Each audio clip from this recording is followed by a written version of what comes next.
नमस्कार साथियों, मैं महेंद्र फोगाट और आप देख रहे हैं न्यूज़ 24 शेखावटी। आज हमारे साथ खंडेला विधानसभा से बंशीधर जी बाजिया मौजूद है। तो सबसे पहले सर आपका बहुत बहुत स्वागत है हमारे चैनल पे। Thank you. आपका बड़ा लंबा तजुर्बा रहा है, पिताजी भी राजनीति में रहे, उसके बाद में आप आए हैं। आप यहाँ पे पिछले टाइम बीजेपी का जो यहाँ पे सिचुएशन रही थी उसको लेकर क्या कहना चाहेंगे? आपने पिताजी का नाम लिया जी। स्वर्गीय गोपाल जी खंडेला की ये क्रमस्थली है खंडेला विधानसभा पूरी की पूरी जी। और इसमें पिताजी ने 72 में पहला चुनाव जीता था जी। 72 में राजनीति में थे, उससे पहले प्रधान थे और ये 72 में स्वतंत्र में फिर 90 में जीत के मंत्री बने थे। तो पिताजी की जो पूंजी वोटों की है जी, वो ईमानदारी की थे, उनके साथ रहने वाले आदमी वही थे जी। वो वोट मेरे पास आज भी 95% मेरे पास हैं, तीसरी पीढ़ी में साथ है जी। क्योंकि उनके बुजुर्ग कह के ज़्यादा भी इस घर से हमारा जुड़ाव है, अच्छा है, इसमें कोई धोखाबाजी वाली बात नहीं है। तो आज भी मेरे को गर्व है कि मैं पिताजी दी हुई संपत्ति को, मैं वोटों की संपत्ति उसको मैं सुरक्षित रख रहा हूँ और वो भी मेरे प्रति विश्वास करते हैं, मैं भी उनको भरोसा करता हूँ जी। अब रही बात बीजेपी की, तो मैं 2008 में चुनाव जीता था जी। और उस टाइम जिले के अंदर पहला 7 विधानसभा क्षेत्र में अपन हारे थे, केवल एक सीट मेरी थी जो 8 खंडेला सीट में, जो कि पिताजी की विरासत में जो वोटर मिले उन्होंने मेरे को दिए भारतीय जनता पार्टी के रूप में जी। और भारतीय जनता पार्टी की इकलौती सीट खंडेला की जीती थी। उस पर मैं खंडेला की पूरी जनता को धन्यवाद भी देना चाहूँगा, उन्होंने मेरे को स्थापित किया और उसके बाद मैं कंटिन्यू चल रहा हूँ। उस टाइम मैं करीब 10,000 वोटों से जीता था, सारा जिला हार गया था। उसके बाद में 2013 में मेरे को टिकट मिली और 13 में 35,600 के आसपास से जीता हूँ। उस टाइम पब्लिक ने मेरे को बहुत अच्छा सपोर्ट किया, उस पर मैं धन्यवाद देना चाहूँ पब्लिक को। उसके बाद मैंने मंत्रिमंडल में मैं 2 साल रहा और 2 साल में लोगों के मंत्री बनने के बाद लोगों की अपेक्षाएं बहुत ज़्यादा हो जाती हैं। जी। जी। वो अपेक्षाएं एक राज्य मंत्री कर भी नहीं सकता, कैबिनेट मंत्री भी नहीं कर सकता, लेकिन फिर राज्य मंत्री के बाद ज़्यादा समय भी वो क्या संसाधन ज़्यादा ही उसे कर सके वो, तो वो अपेक्षाएं लोगों की पूरी नहीं हो सकी। उसके कारण मैं पिछला चुनाव 2018 का चुनाव 42 वोटों से मैंने लूज़ किया था। जी सर। तो अब ये कोई बड़ा गैप तो नहीं था ये? हाँ, बड़ा गैप नहीं था। कार्यकर्ता ये जीत के बैठ गए, मेरे कार्यकर्ता का कि मन में कोई पाप नहीं था, कोई ये नहीं थी, केवल जीत के बैठ गए जी। कि हमारे बाद 2 खड़े हो गए सामने, हम जीत जाएंगे। जीत का बैठना हमारे लिए खतरनाक काम हो गया, इसलिए थोड़ा बहुत रह गई समस्या। तो अब कोई समस्या नहीं। अब कार्यकर्ता बहुत 5 साल तक बहुत पछता लिया। कार्यकर्ता सज्जत है मेरा, अब पूरा कार्यकर्ता अब आराम से मेरे मैं सोचता हूँ कि 2013 वाली रिपीट होने की संभावना मेरे को आज के। जी बिल्कुल। एक चीज़ मैं हमेशा देखता हूँ कि हर नेता जब भी कुछ टाइम निकाल देता है, चाहे वो मिनिस्ट्री में हो, चाहे वो चुनाव जीतता है या हारता है, वो अग्रेसिव टाइप में हो जाता है। मैंने आपका एक ये इससे मैं बहुत प्रभावित हूँ पर्सनली रूप से भी कि सर आपका बंशीधर जी बाजिया का जो व्यक्तित्व है वो बहुत सौम्य है। आप कभी अपने भाषणों में कभी वो एग्रेसिव नहीं होते। आप इतना मतलब ये पैसेंस कैसे बना के रख लेते हैं राजनीति में, स्पेशली ये कैसे हो पाता है, कैसे इसको मेंटेन करते हैं? और मैं चाहता हूँ कि इस टाइम में जिस तरीके की राजनीति, जी घटिया राजनीति, बिल्कुल ये कहने में मुझे कोई अतिशोक्ति नहीं है कि जिस तरीके के लोग शब्द यूज करते हैं, यूथ देख रहा होता है, उनसे मतलब बहुत सारे लोग प्रभावित होते हैं, उनके भाषण सुनते हैं और उसमें ऐसी अभद्र लैंग्वेज का उपयोग करते हैं। आप में वो सौम्यता कैसे बनी हुई है और कैसे लोग आपको फॉलो कर सकते हैं? फोगाट जी, बात ऐसी है जी, ये गुण पूछते नहीं आते हैं जी। पिताजी कभी अग्रेसिव नहीं होते थे, शांत स्वभाव कहते थे। उनके साथ मैं बहुत कम रहा हूँ और मैं कभी मेरे को गुस्सा आता ही नहीं है। सबकी बात सुनता हूँ। कोई गलत भी बोलता तो भाई गलती कर दी, उसकी अब अपने आप रहने तो इसको अपन कुछ ही रिएक्ट नहीं करेंगे। ये मेरा माफ़ करने का सिद्धांत के हिसाब से मैं चलता रहता हूँ। मैं हमारे वर्तमान विधायक महादेव सिंह जो 6ठी बार विधायक बने हैं, तो लोग बताते मैंने देखा नहीं, लेकिन वो तो एक चबूतरे पे बैठते हैं, बड़े सारे पे अकेले बैठते हैं, फिर सारी जनता नीचे कुर्सी में बैठती है। तो मेरे यहाँ ऐसा काम नहीं है। आप मेरे यहाँ तो ये बंडा है बना हुआ है, उसी में मैं बैठता हूँ, उसी में लोग मेरे बराबर सब वो बैठते हैं। जी सर। तो मैं सबको मेरा ये कभी नहीं महसूस करता हूँ मैं एक MLA हूँ या मंत्री हूँ। मैं मेरे स्वभाव से चल रहा हूँ। ठीक है, इन्होंने मेरे को कुछ दिया तो इनके साथ मैं क्यों भेदभाव रखूँ? जी सर। जो भी बनाया है इन्होंने बनाया है, इनके साथ मेरे को इनके घुल मिल के परिवार की तरह रहना है, तो मैं परिवार की तरह रहता हूँ। सर खंडेला विधानसभा के अंदर पानी की विकराल समस्या है, दूसरी पे अदर और चीजें हुई है। 4.5 साल का सरकार का जो अपोजिशन का वो कार्यकाल रहा है, आप उसे किस रूप में देख रहे हैं? और यहाँ पे मुख्यमंत्री जी आए हैं और बड़ी घोषणाएं अभी फिलहाल करते हैं, लेकिन 4.5 साल में उन्होंने क्या किया, क्या आप किस रूप में देख रहे हैं उस कार्यकाल को? मेरे टाइम पे पानी की समस्या तगड़ी थी और पहले आदरणीय हमारे पूर्व मुख्यमंत्री भैरू सिंह जी ने के टाइम पे अजपुरा से यहाँ खंडला में पाइपलाइन से पानी आया था जी। और अजपुरा से पानी आया, उसके बाद में वो सीमेंट के पाइप थे, उनसे लोगों ने जगह जगह पंचर कर लिया था, पानी बहुत ज़्यादा वेस्टेज जा रहा था और मैनेजमेंट भी सही नहीं था। पिछले टाइम पे फिर मैंने आदरणीय वसुंधरा जी को कह के मेरी समस्या है, तो उन्होंने मेरे दिल खोल के पैसा दिया।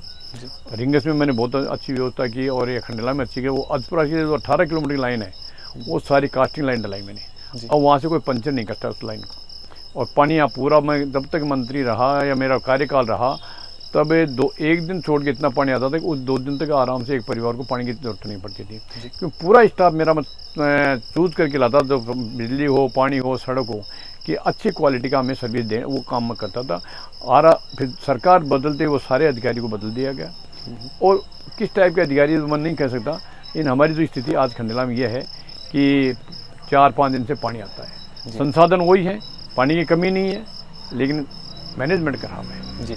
आज सड़कों की बात करें तो खंडेला में जो सड़कें इतनी ख़राब हैं कि जो रिन्यू होने वाली थी, एक भी 5-4 साल में एक भी सड़क रिन्यू नहीं हुई, क्योंकि 5-10 साल बाद सड़क को रिन्यू होता है।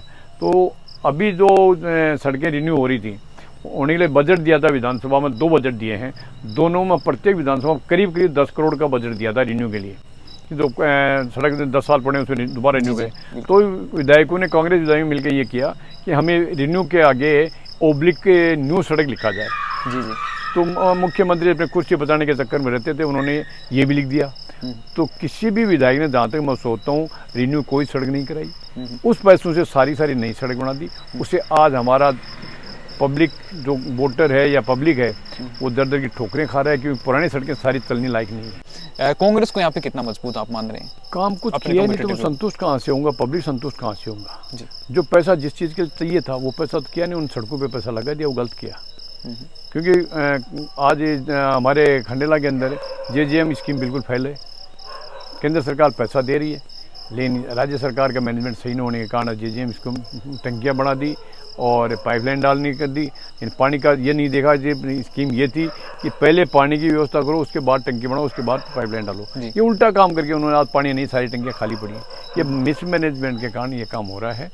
और वंशवाद की आप बात कर रहे हैं, जिनके कुछ हाथ पल्ले नहीं लग रहा, वो वंशवाद की बात कर रहे हैं। वंशवाद नहीं होता है, हमारे वोटर हैं, उनको वोटर को बच्चे की तरह पाला जाता है।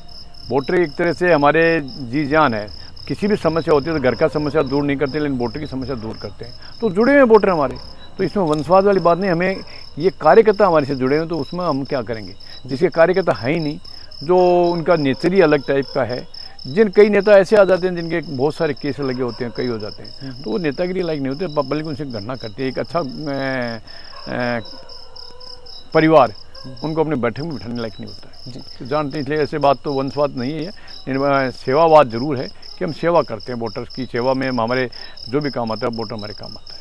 बंशीधर जी, अभी जो जिला बनाने की जो प्रोसेस हुआ था, उसमें बहुत सारा ये एक कंट्रोवर्शियल सी रहा कि अब किस में शामिल होंगे। आप अभी का जो फैसला है उससे कितने संतुष्ट हैं? और क्या अगर ये मुख्यालय की अगर बात करें अपन, जैसे कि मुख्यमंत्री जी आए थे, उन्होंने कहा कि अगर मुझे खंडेला साहब बोलते तो मैं जिला बना देता इसको इतना, तो आप कितने संतुष्ट है इस चीज़ से? ऐसा मुख्यमंत्री जी यहाँ दुल्लापुरम उन्होंने बुलाया था, अपना 2 काम की घोषणा करने बुलाए, दोनों काम उन्होंने घोषणा कर दी। पहला तो संपूर्ण विधानसभा सीकर में रहनी चाहिए, तो उन्होंने कह दिया था कि संपूर्ण विधानसभा सीकर में रहेगी। दूसरा, अपने भाषण में उन्होंने कहा था कि पार्टी ने मुझे 2 दबा टिकट नहीं दिया, और 2 नवंबर में मैं जीता हूँ, 2 नवंबर में निर्दलीय जीता हूँ, पार्टी के साथ रहा हूँ। तो फिर रंधावा जी ने अपने भाषण में ये कह दिया कि खंडेला जी 2 दफ़ा गलती होगी, अपनी बार गलती नहीं होगी। मतलब अपनी टिकट उन्होंने वहाँ ही फाइनल करा दी। एक बात है। अब ये रही बात जिले की, तो हम ये चाह रहे थे कि हमारे 2-3 गिरदौर सर्किल हैं जो नीम का थाने के पास में पड़ते हैं, पब्लिक भी चाहती है, लेकिन महादेव सिंह जी चलते उन्होंने ये नहीं चाह रहे थे कि उधर जाएं। जी। तो पब्लिक हमारे से, हम भी दुखी हैं उस बात से, पब्लिक भी दुखी है कि हमें सीकर में क्यों रखा, हमें नीम का थाना में जाना चाहिए था। ये महादेव सिंह ने अपने हरदर्मी से सही काम नहीं किया। जैसे उदयपुर वाटी के अंदर 2 तहसील हैं जी। तो 2 तहसील में एक तहसील गुड्डा की तो इधर है कि उदयपुर वाटी की झुंझुनू में चलेगी। जी। एक विधानसभा में 2 डिवाइडेड कर दिए। जी। उससे पहले उन्होंने अपना गिद्धौर सर्किल परिसीमन कराया। गिद्धौर भाई ये डाणे गाँव इसमें जोड़ दो, फिर परिसीमन हो गया तहसील में, उधर उसमें डाल दिए, ये परिसीमन होगा। महादेव सिंह जी भी चाहते तो हमारे 2-3 गिद्धौर सर्किल को परिसीमन करा के अलग से उधर से करा सकते थे। कोई ये नहीं, कोई परिसीमन में कोई नियम नहीं है कि हमें तहसील ही पूरी डालें। गिद्धौर सर्किल का जरूर नियम है, तो गिद्धौर सर्किल 2-3 डाल सकते थे उसमें चाहते तो, जो चाह नहीं रहे थे। पब्लिक को परेशानी हुई है, अब उसमें हम क्या करें। महादेव सिंह ने कहा वो सरकार में बैठे हैं, इसलिए तो क्या जनता आपको सर फिर से मौका देती है तो क्या इन चीज़ों में सुधार होगा? वो समय बताएगा, आज कैसे कहेंगे जी। समय बताएगा। एक आखिरी सवाल, सवाल होने वाले सुधारने वाले जरूर सुधार करेंगे। जी जी जी बिल्कुल। हाँ, हर कॉन्स्टिट्यूशन के अंदर जो नए वोटर्स आते हैं, जो नए बच्चे आते हैं, उन्हें वो पहली बार इस डेमोक्रेसी में वो अपना हिस्सा दे रहे हैं, उनके लिए एक उत्सव का विषय होता है ये। सर वो उनके लिए क्या मैसेज है, वो किस दिशा में जाएं जो नए वोटर्स इस बार फर्स्ट टाइम वोट करेंगे? उनको वोटर्स को, नए वोटर्स के लिए मैं स्वागत करता हूँ। उनको पहली दफ़ा वोट देने का मौका मिल रहा है, उनका मैं स्वागत करूँगा। उनमें जोश भी है। जोश के साथ हमारी पार्टी के साथ नए वोटर ज़्यादातर हमारी पार्टी से जुड़े हुए हैं जी, क्योंकि मोदी जी के प्रति वो सब का जुड़ाव है, और मोदी जी के प्रति जुड़ाव देश में भारतीय जनता पार्टी से जुड़ाव है जी। तो नए वोटर्स का मैं स्वागत कर रहा हूँ। ये नए वोटर हमको भारतीय जनता पार्टी को ज़्यादा स्वीकार करते हैं, और मैं उनका, हम समझाते भी हैं, तो पहले समझते हैं कि हमें तो पहली दफ़ा मौका मिल रहा है, तो हम तो जीतने वाली पार्टी को वोट देंगे जी, और मोदी जी के कारण हम उनके साथ लगे। जी बिल्कुल। और आपका ये आत्मविश्वास दर्शाता है कि वास्तव में सर ने कितना काम किया है, और फील्ड में जब जाते हैं जो फीडबैक्स मिलता है उसी से आत्मविश्वास आता है। आप बंशीधर जी के बारे में क्या राय रखते हैं, आप कमेंट सेक्शन में जरूर रखिएगा। और स्पेशली आप खंडेला से इस वीडियो को देख रहे हैं तो यहाँ पे बीजेपी की स्थिति को लेकर आप क्या कहना चाहेंगे, ये आप कमेंट सेक्शन में राय जरूर रखें। Thanks for watching, meet with soon in next video.